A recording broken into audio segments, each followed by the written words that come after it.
and welcome back for another uplifting episode of Derech Eretz. I'm your host, Lauren Jaffe. Someone once said that building a Jewish home means not only caring for those who live in that home, but anyone who enters it. Rabbi Liebenberg discusses further.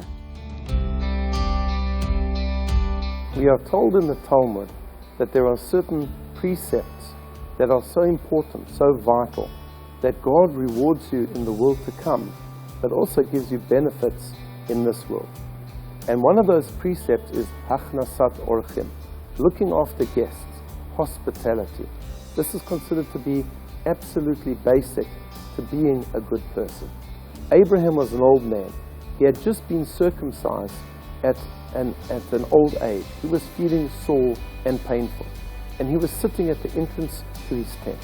Why was he sitting outside? It was a hot day. Because he loved to have guests.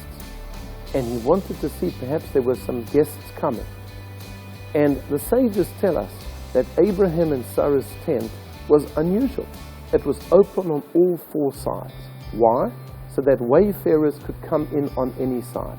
They wouldn't have to go to the trouble of walking around the tent. They could come on any side. And we mimic this every time there is a Jewish marriage. The bride and the groom stand under a chuppah, which is a canopy held up by 4 poles. So there's a roof, but it's open on all 4 sides. And what we're saying to the bride and groom is that you should be like our great ancestors, Abraham and Sarah, whose home was open to anyone. So Abraham was sitting there, he was in pain, but he wanted guests. It was a very, very hot day. In fact, the sages tell us that God specifically made it hot so that no one would be traveling and he wouldn't be bothered. But he was nevertheless pained that there were no visitors. So God sent him these 3 angels. Now, they didn't appear as angels. They appeared as nomads. They were dirty. They had been traveling for a long time.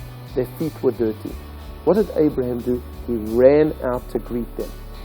And there's a message straight away. We shouldn't wait until visitors come to us, until guests come to us. We should go out looking for them. He didn't know who these people were. He didn't know that they could have been idolaters. They could have been vagabonds. But he went out and he bowed to them. And he said, "My lords, why don't you come here? Come under the tree. There's some wonderful shade. Take a seat." The first thing that we have to do is when visitors come, especially if they've been traveling for a long time, bring them into our home, give them a nice comfortable place to sit. And then he said to them, "Yukach na ma'at mayim." I'm going to fetch a little bit of water so that you can wash yourself. I'm sure that your feet must be very sore and painful and dirty. We should make sure that there are ablution facilities for our guests. And then he said to them, "I'm going to bring you something to eat." He didn't promise much. He just said he'd bring a little bit of bread and water. And meanwhile, he ran to his wife Sarah and he said, "Quickly, knead some flour. We're going to make some bread." He ran to his son Ishmael and he said, "Please prepare 3 little calves." He wanted to serve them delicacies. And according to our sages, he served them tongue in mustard. He went and he prepared some bread and some butter and milk, which he served them. And when he was finished with that, then he brought them the meat course. And he stood there and he served them. Even though he was a person of great honor, nevertheless he felt it was not below his dignity to look after his guests. And when they were finished, when he had served them, he accompanied them. He made sure that they didn't just go out by themselves, but he looked after them on their route. And he told them, "Go this way and you will be protected." We learn so much from Abraham how to look after guests. And there's another thing. The Talmud tells us in the days that the temple stood, a person would receive atonement through the altar. But today, how do we receive atonement? Through our tables at home, through having guests in our home, and specifically poor guests who have nowhere to eat. And there was a tradition that went back to the Jews of France, that some people would leave in their will, that when they passed away, they should take their dining room table and turn it into a coffin and bury them in the dining room table. Why? As an indication that they took their good deeds with them. And all of their good deeds were not done necessarily in the synagogue, but around their dining room table in looking after their hosts. This is the great, wonderful precept of Hachnasat Orchim, hospitality.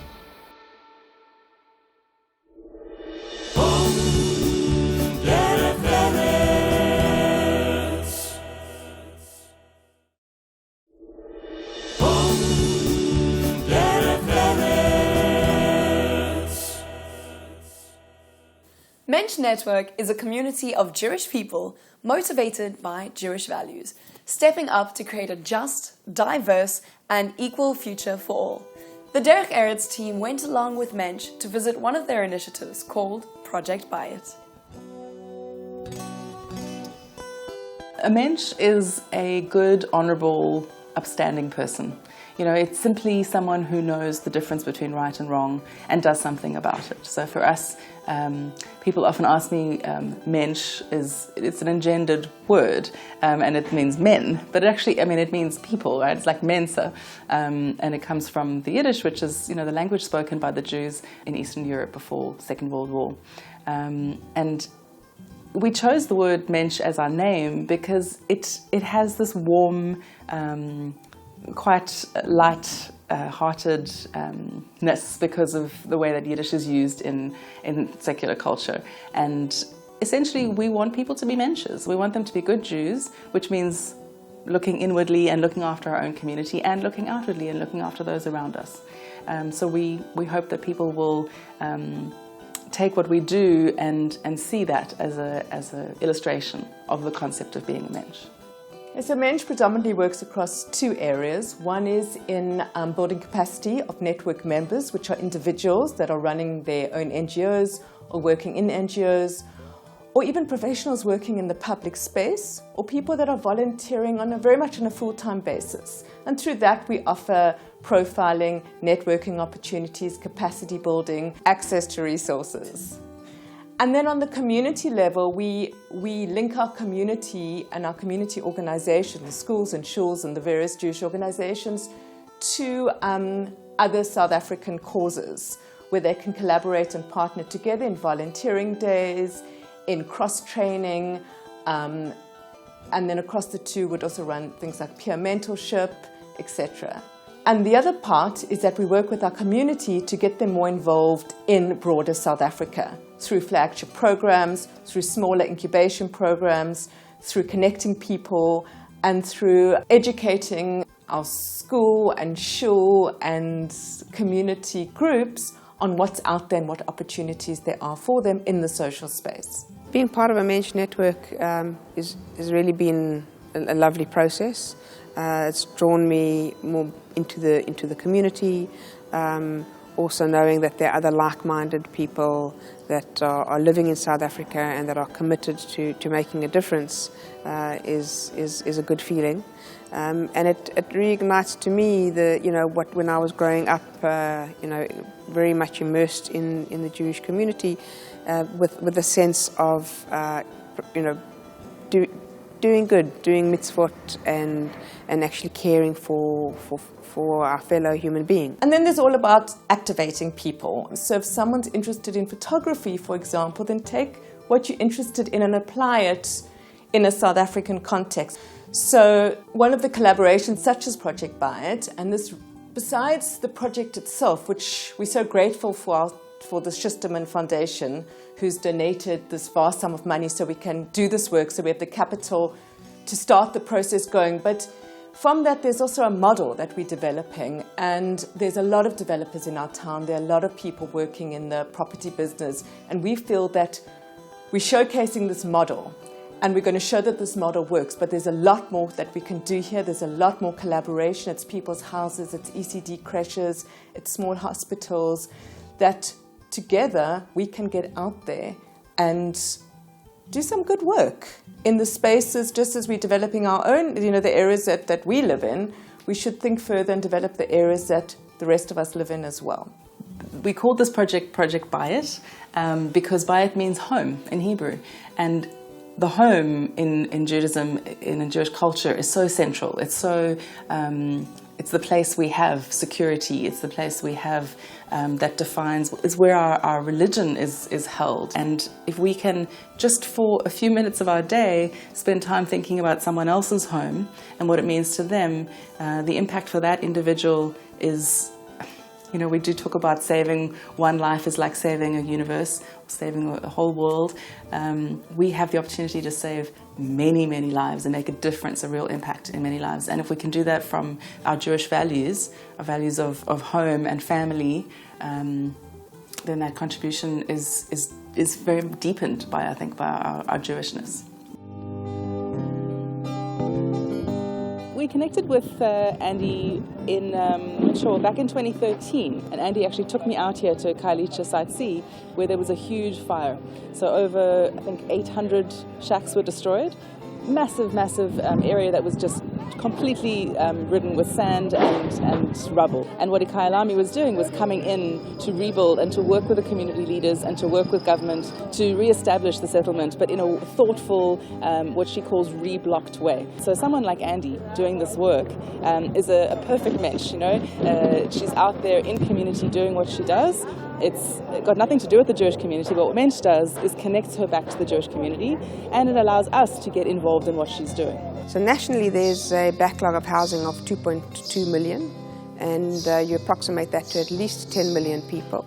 That's the official figures, and if you take that 65% of the population live in cities, that means that a quarter of our population are living in informal settlements and informally.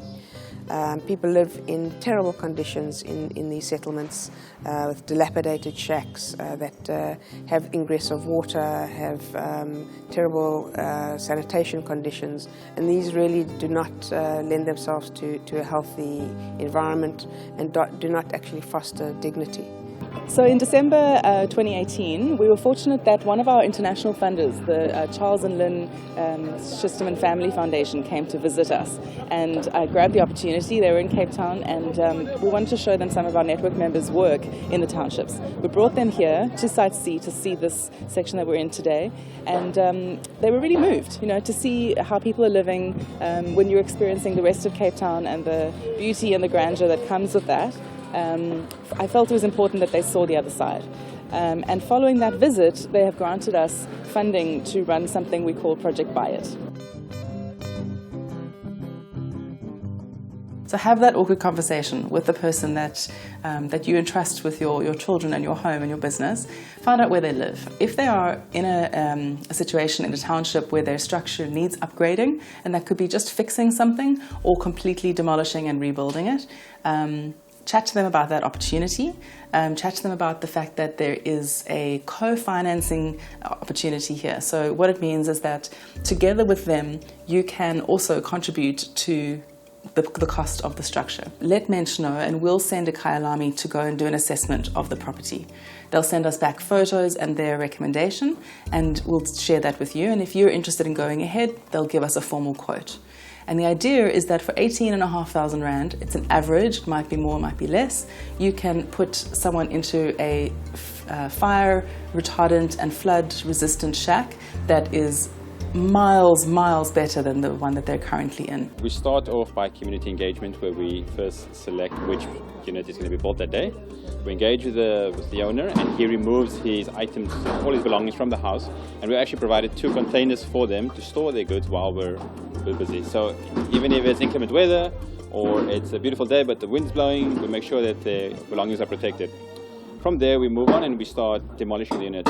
So once the community has demolished, we then come in and we make sure that the last bits and pieces are cleared away, and we start our construction.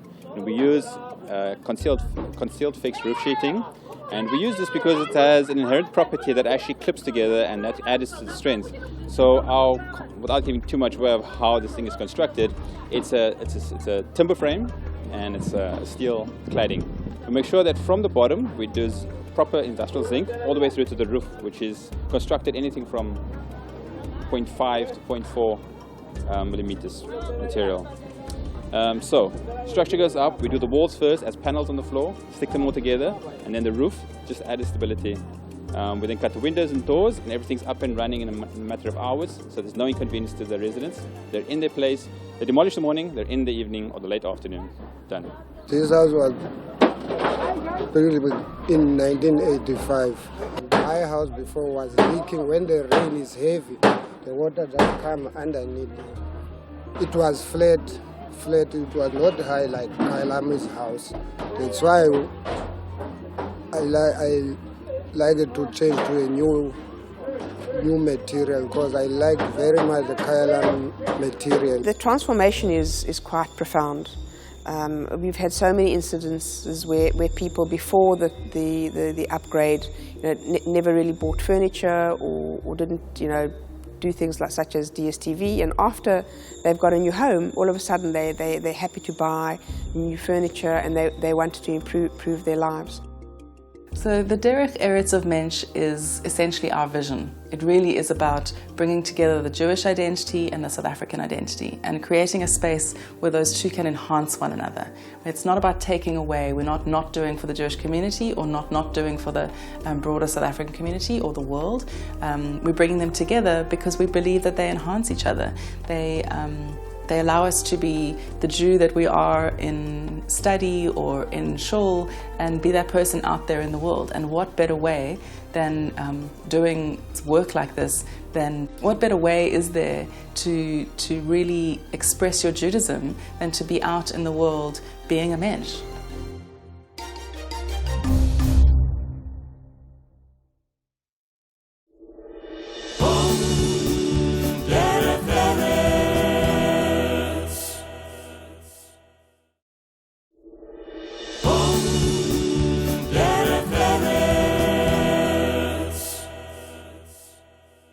A Moshe house is a place where young adults in their 20s come together and create vibrant Jewish communities. There are more than 100 Moshe house communities in over 25 countries around the world. Each Moshe house community is uniquely shaped by a group of residents who live together and host programs for their peers. Moshe House started in 2006 when a Jewish philanthropist, Morris Squire, and a young man named David Siegelman decided to host a Shabbat together. So Morris had been coming up with lots of ideas for different projects that he wanted to start, and David approached him, and the two of them decided to host a Shabbat for young Jewish adults. 72 people pitched up. So he was kind of like, hold on, what's going on? Why did so many people pitch up? And the more people he spoke to, the more people said, we haven't found a space to interact with our Judaism in a way which we feel comfortable. We either feel too old or too young, or it's too much of this or it's too much of that. So having a Shabbat at a friend with a whole bunch of people just sounded like a great place for them to be. And that's essentially how Moshe House started. What's amazing is that now it's 11 years later and there's over 120 Moshe houses worldwide, reaching over 60,000 young Jewish adults across the world. And even more amazing is Moshe House Cape Town is the only Moshe House in Africa. So that makes us very special and very unique. Hello, welcome, come on in. We have about 5 to 6 events every month, and the events cover the categories of Jewish learning, Jewish culture, social, and tikkun olam. And we'll often have Shabbat dinners as part of Jewish culture and incorporate the Chagim as well. The lovely thing about Moshe House is that when you apply to be a resident, whether you're somebody that has just started your Jewish journey or has been Jewish your whole life and been practicing, or you were born Jewish and you've never really done that much within the Jewish community, it's about you wanting to contribute to the Jewish community in an awesome pluralistic platform like Moshe House. I find personally is that there are a lot of young Jewish adults who haven't really engaged with Judaism since school, and they're now wanting to reconnect with it, but don't necessarily want to go to shiurim or shul.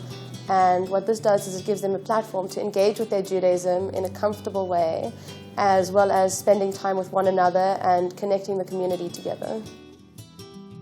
Moshe House is very big on having interfaith events. That's the first part. So often that's how a lot of people who aren't Jewish attend Moshe House events. But on top of that, the residents themselves and our community members, we all live and work in the beautiful world that we're in. So we have a lot of friends from different backgrounds, different races, and different religions. So often we'll just invite them and say, you've never had a Shabbat dinner, or you've never sat in a sukkah and learned about what Sukkot is. Do you want to come with? Moshe House is always a pluralistic space, and it's something that I love about it so much, that I can invite somebody that isn't Jewish and that has never been to a Shabbat to come and experience something from my culture and from my religion.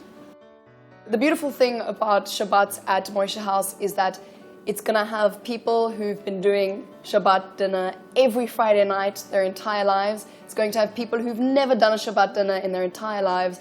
And it's going to have people who've done Shabbat before, but maybe haven't done it in a year or two. It's a mix of Jewish community members from the local community who often bring friends that aren't even Jewish and just want to experience what a Shabbat is like.